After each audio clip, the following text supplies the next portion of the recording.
저에게 한 5, 6분 정도의 시간이 있습니다.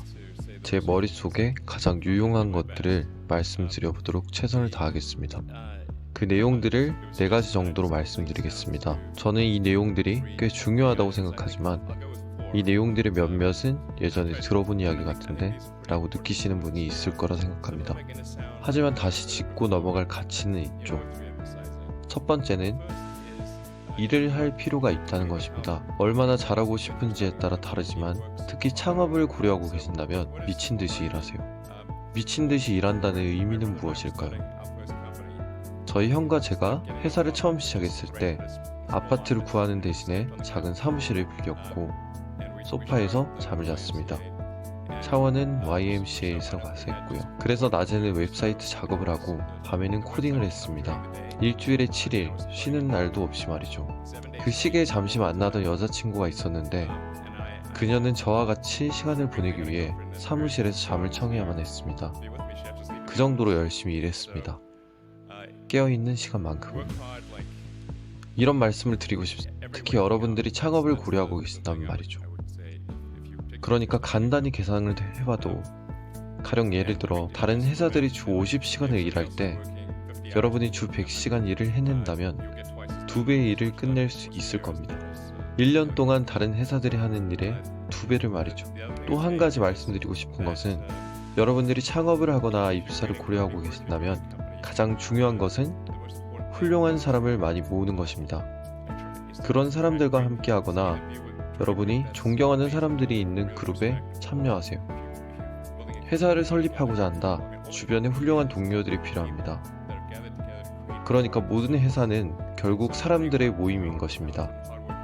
그들이 함께 모여 제품이나 서비스를 만들어내는 것이죠.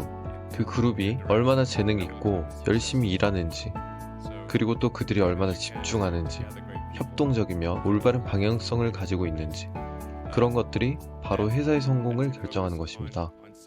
좋은 동료를 모으기 위해 모든 것을 하세요. 창업을 하실 생각이라면 신호에 집중해야 합니다. 많은 회사들이 이 부분을 헷갈려 합니다. 실제로 회사들은 투자를 하고 돈을 쏟아붓는 곳은 제품의 개선과는 거리가 먼 곳입니다. 예를 들면 테슬라는 광고에 돈을 쓴 적이 한 번도 없습니다. 우리는 모든 돈을 연구 개발과 생산 및 디자인에 투자하죠. 최대한 더 좋은 자동차를 만들기 위해서 말입니다. 그것이 회사가 추구해야 할 방향입니다. 즉 어떤 회사든 계속해서 고민해야 합니다. 사람들이 쏟아부은 이 많은 노력들이 더 좋은 제품과 서비스를 이끌어내고 있는지를 말이죠.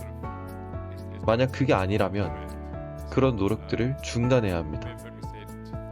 마지막으로 트렌드를 따르지 마세요. 제가 하는 말을 들어보셨을 겁니다. 물리학적인 사고로 접근하는 것이 필요하다. 기본 원칙들로 말이죠.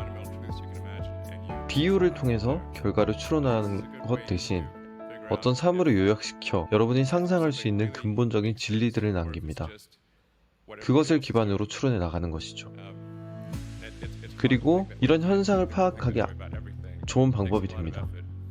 어떤 것이 정말 이치에 맞는 일인지 아니면 다른 사람들도 하는 평범한 일인지 말이죠. 그렇게 생각하는 것은 어렵습니다. 모든 일을 그런 식으로 생각할 수는 없습니다. 엄청난 노력이 필요하죠. 하지만 무언가를 새롭게 시작하고자 한다면 이것은 가장 좋은 접근 방법이 될 것입니다. 지금이야말로 위험을 감수하기 좋은 시기입니다. 나이가 들수록 여러분들의 의무는 늘어납니다. 그래서 만약 여러분에게 가정이 생긴다면 스스로의 위험을 감수해야 할 뿐만 아니라 가족의 위험도 감수해야 하죠. 실패할 것 같은 일을 하기가 더 어려워지는 것입니다. 그래서 지금이 해야 할 때입니다. 그런 의무들이 늘어나기 전에 지금이 해야 할 때입니다. 그러니 기꺼이 위험을 감수해 보시길 바랍니다. 과감하게 해보세요. 후회하지 않을 겁니다.